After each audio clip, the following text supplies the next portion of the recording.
Welcome back to the Royals Review Pod. 9 points in 1 week for Reading FC this week with 3 wins, as you've probably guessed from the 9 points.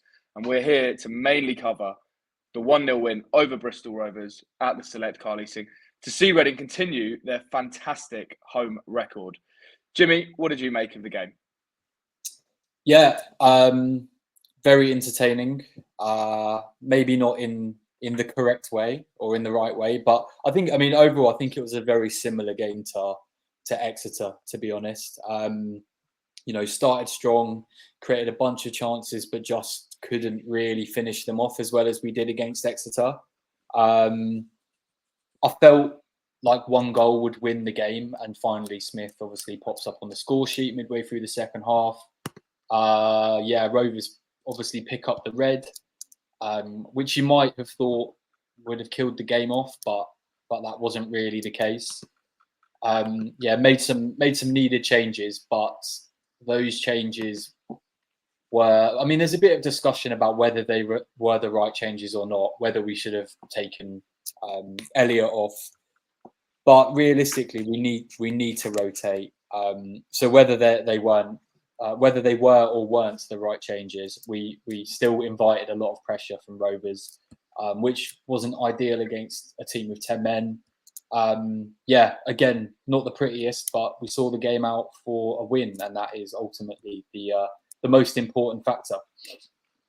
Yeah, you're absolutely right. The win is, of course, the most important thing. And we've spoken a lot about just being in League One generally and the expectation that if we are winning games, they're not always going to be the prettiest. And I think we've seen now, actually, in all 3 of those wins, you do have to at least have periods of a game that are going to be very ugly. I'd say Exeter was definitely uglier than Bristol, but there were periods where Bristol were on top. Joel Pereira had to make quite a few really important saves towards the end. But look, we come away from it with a clean sheet. So I saw a few tweets like, the last 10 minutes and even after Bristol went down to 10 was disgraceful. And I'm just thinking like, well, we got through the game. We got 3 points. We didn't concede a goal. Don't know if that might be a little bit over the top. But as I say, Bristol did cause Reading issues with 10 men. What do you make of that? Because, as you said, when they go down to 10, you kind of expect, okay, the game's probably going to die out here. Obviously, it was still 0-0 when they went down to 10. So you're thinking, right, Reading are going to pile on the pressure here, probably get 1 goal, which they then did, and maybe sit back, or maybe just put their foot down on the pedal and then get 3 or 4. Yeah. But we scored 1 goal, and then the momentum all flipped onto Bristol. I don't know if you have any thoughts on why that happened. Yeah, it's always a tough one when the opposition goes down to 10 men, because especially at 0-0, because what are they going to do? Sit back and go for a draw, try and get a point away from home, which is what I think they did before Smith scored. Obviously that didn't pay off. Smith scored, and then since then they switched it and thought, you know what, all or nothing. That we're going away with nothing at the moment, so let's just go all in and see if we can at least scrape a draw again. So I think that's likely what happened. But yeah, I think with what happened at Exeter as well, the issue seems to be either Garcia gets targeted, which is expected, and I don't really think it's been too much of an issue. It's something that we can deal with like quite easily, even if that means just substituting him off.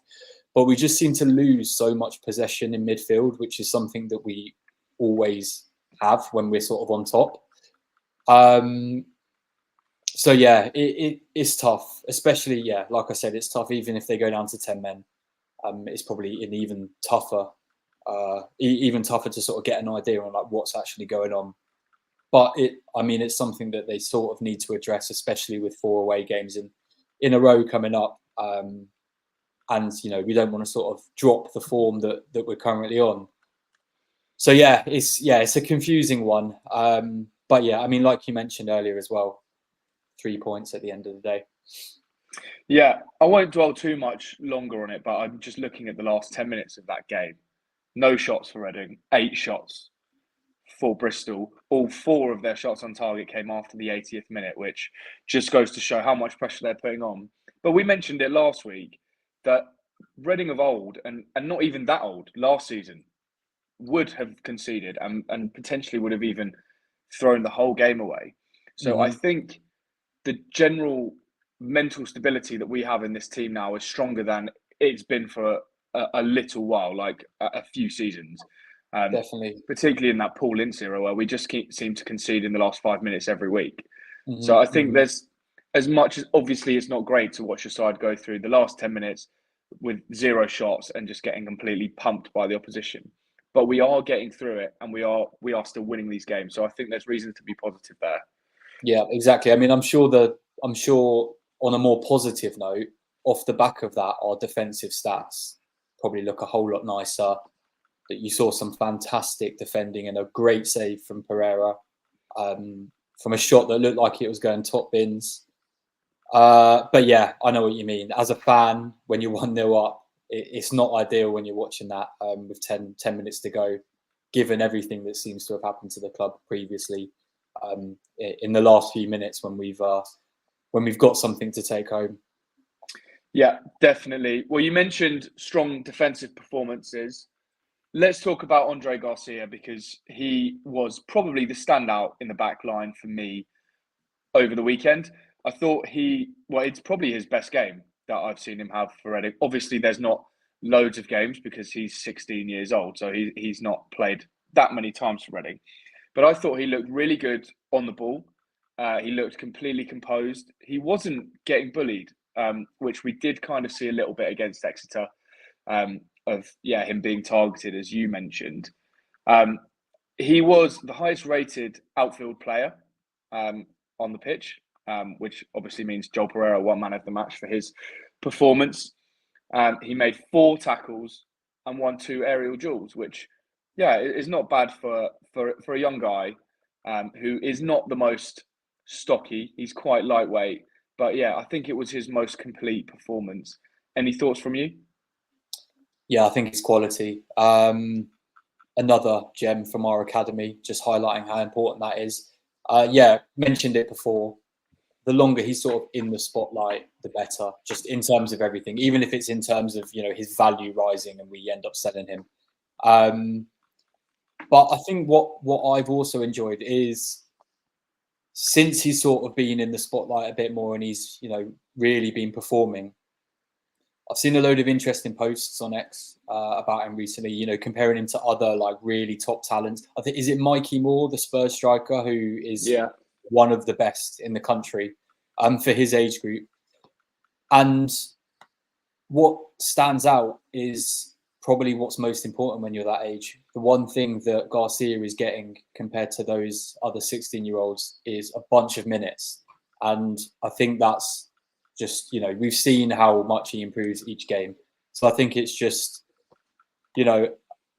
hats off to Ruben for just, bringing him in from the academy. I hadn't really heard too much about him and giving him his chance because he's definitely sort of proven his worth in an area that we know we're light on. And another thing that I saw, and I can't remember the person that tweeted it, but it was someone that goes and watches the academy a fair bit, and they'd seen Andre Garcia play a fair bit. And what he pointed out is at his age, they don't even know what position is his best position. And I know we've seen him play on the wing, we've seen him play as a fullback. And I just think it's crazy how you can just slot in at 16 years old into League One, into a team that's like, well, it's not makeshift, but a team that there's a lot of pressure on the team. It's a very thin squad and just perform as well as he has been performing. So yeah, he's a quality player. Yeah, I absolutely agree. Another stat that stood out for me actually on him is he completed 90% of his passes, which just goes back to amplify my point that he had a very composed 90 minutes against Bristol Rovers. And as with all of the players that we like to talk about nicely, long may it continue because I think he has still got a fair period where he will need to slot in that left back position. So fingers crossed he can keep that up. Right, we've spoken a lot about Garcia. Let's talk about Sam Smith. Now, you may have seen on X that the Royals Review podcast are very complimentary about our Sam Smith. That is largely me. I'm sure you have the same feelings as me, Jim.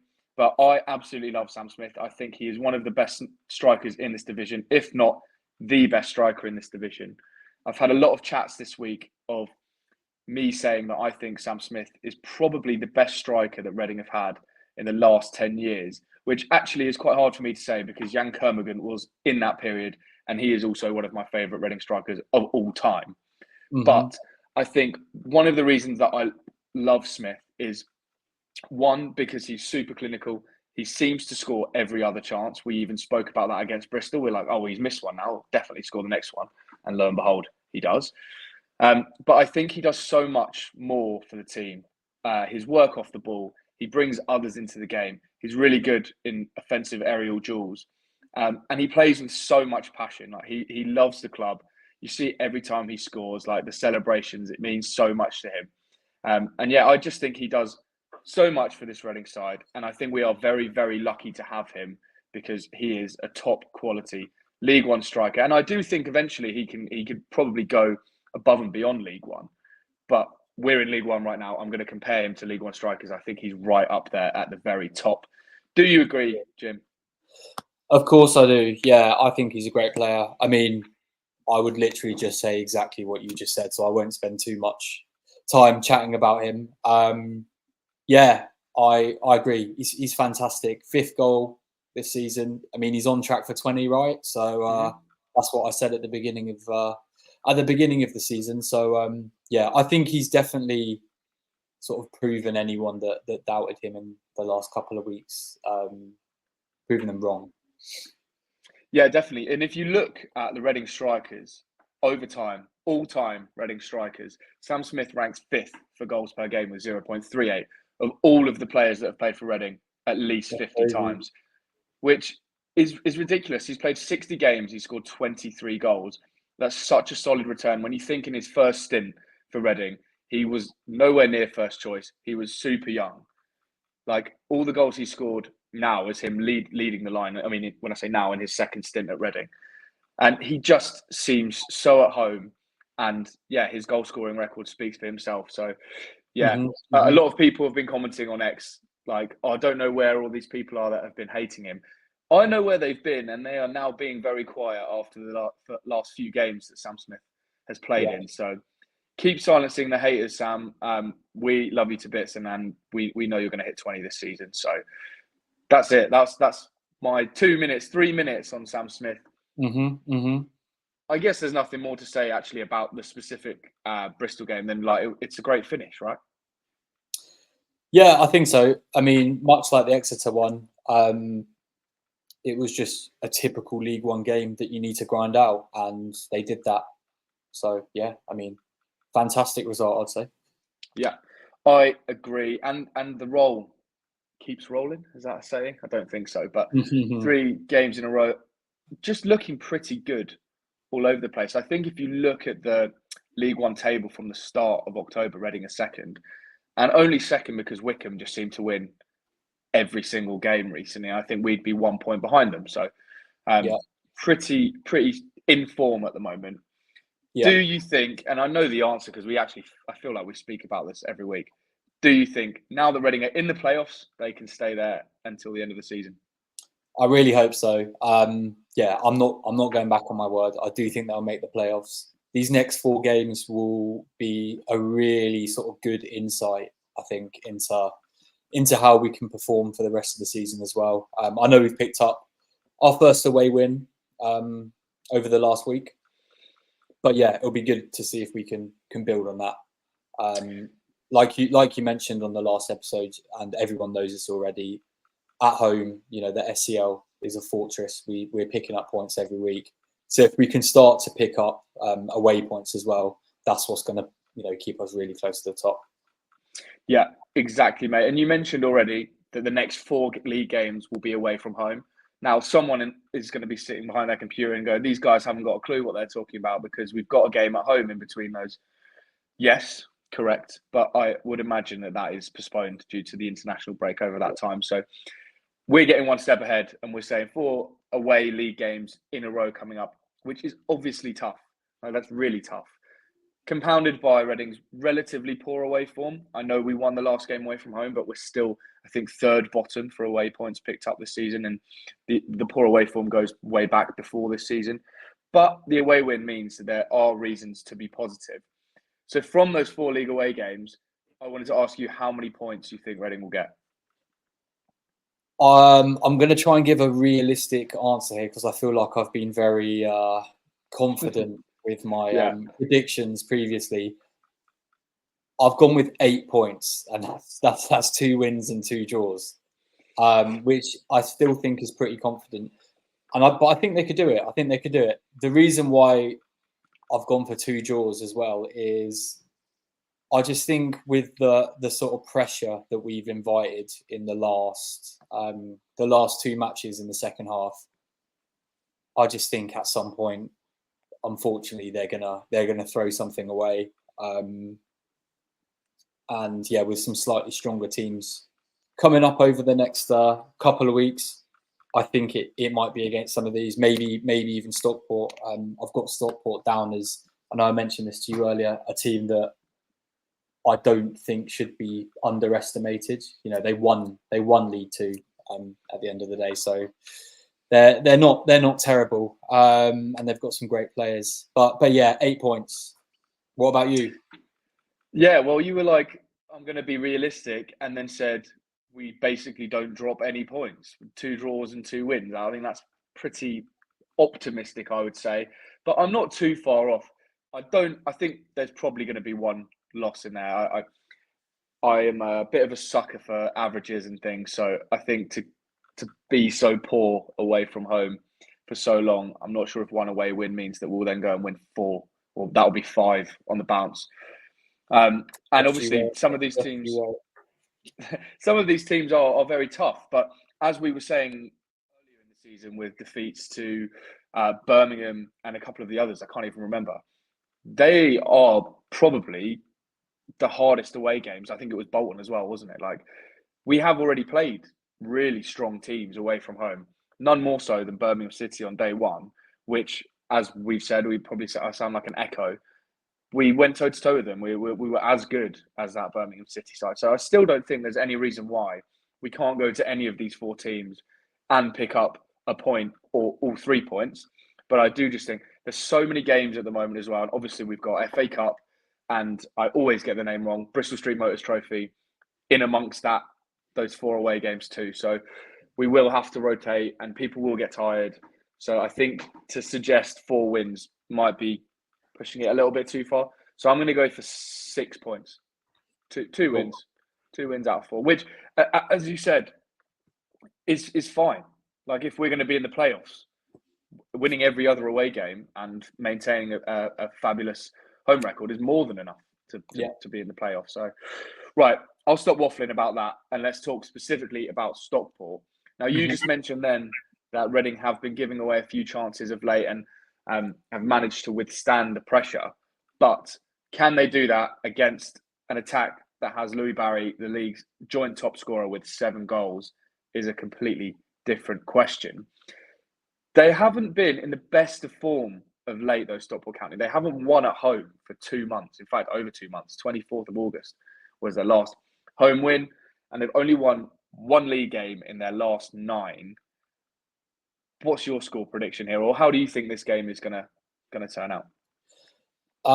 So I think this is going to be one of the games that I had down as a draw. Yeah, I mean, you sort of summed it up there.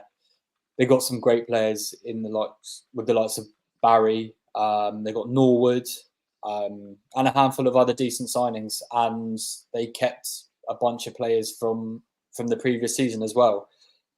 And their form's not been great, but they're going to be, the more that the longer they leave it not to win, they're going to be way more on trying to pick up 3 points. Yeah. So, I think they're going to be up for it. Yeah, I agree. and I genuinely do think this, and anyone who doesn't support Reading, if they do listen to this, they're going to just think I'm a massive idiot. But I do think coming up against Reading, being a massive club, will be a big pull to these kind of players. Like, they will want to show up against Reading because, well, we're currently in one of the best forms of any team in the league, and I just think like it's a good team that you want to show that you're of that quality, if not better. Mm-hmm. And yeah, you already mentioned it. I think Stockport do generally look like they're one of the stronger teams in this league. They're creating loads of chances. They're fourth in the league for shots per game with 13.5. They have lots of attacking talent, and Louis Barry scored 7 goals, which is pretty remarkable given the amount of games played. So there are lots of things to be, I don't know if worried is the right idea, but maybe wary of as we go into this sort of routine of away fixtures. Mm-hmm. But also, like, you have to remember, Reading are a pretty good side as well. Reading are averaging 13.1 shots per game. So although they're down in 8th for shots, you're talking points here. And we've just spent 21 minutes talking about how good Reading are. So I definitely don't think they'll go to Stockport and be worried or concerned. No, definitely not. I think they'll go with confidence and believe that they can get a result, and rightfully so. For sure. Right then, one question before we go, which I've just remembered because I haven't written it down, and it's from Mark, who is a repeat question asker, maybe. So thanks very much, mate. This is quite a tough question, Jim, and I'm basically just going to throw it to you because I know you have a little bit more insight on this, and it's any chance you can discuss whether you find all of the information provided by Daniel Leutz and Mike Gow helpful. Yeah, tell us what you make of their output at the moment. Yeah.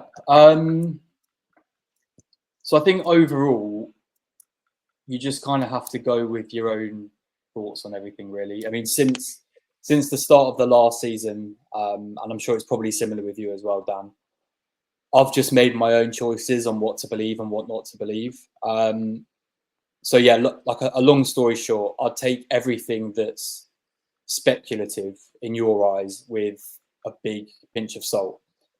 But saying that, you have to appreciate that Daniel has seemingly been closely involved with the club during his interest when he wanted to bid for it.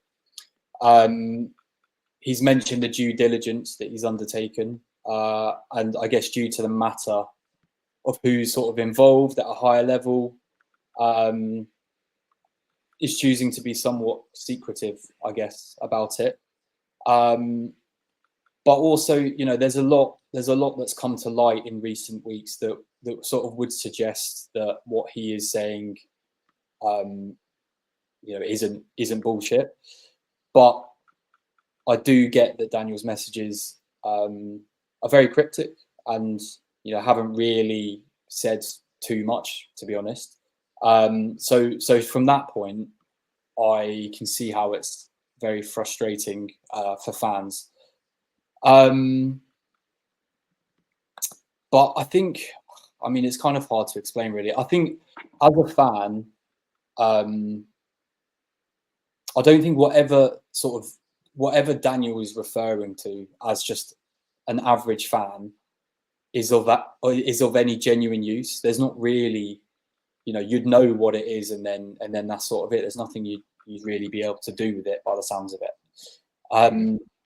But I mean, around the time of Daniel's X Space, which was a couple of months back, I believe he'd spoken with Sell Before We Die, and I think whatever information was discussed, it sits best with them. You know, they're the ones that should have this information because they'll know what's sort of best to do with it.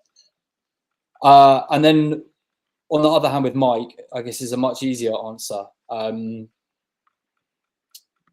know, what he's had to say around the whole situation has been fantastic, and it's all public information. So I guess the whole speculative aspect of it doesn't really need to be considered as much.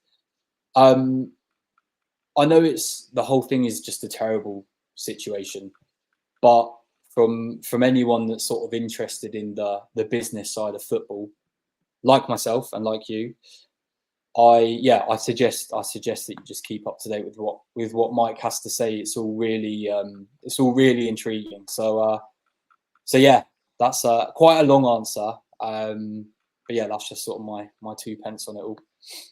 Yeah, no. To be honest, I completely agree with you, particularly in Mike's circumstances, not the right word, but with Mike's stuff. I think we've been through such a long periods of time where there's been no updates in this position, so it's just nice to see, as you say, public information. There's no opinions around it. It's just this is what is published here, and if you're interested, you can read it and you can say, "Oh, okay, well, I didn't know that," and move on. With Daniel's stuff, again, I don't necessarily disagree or have any reason to believe he's not telling the truth, but I do just find the way he conveys it sometimes is not the easiest for your average fan to understand. So I can kind of understand why there may be a bit of confusion around what he's trying to say. And I guess, I mean, a fair few people might suggest why is he continuing to tweet after saying he wouldn't, and obviously after having removed his interest in the club. But that, again, is not really for me to comment on. Another question just came in. To sort of sum up the question, I think it's all useful. It just depends on how, like, what use you want from it. So yeah, quite confusing, but yeah, interesting. Yeah, I completely agree, mate. One more question that's just come in.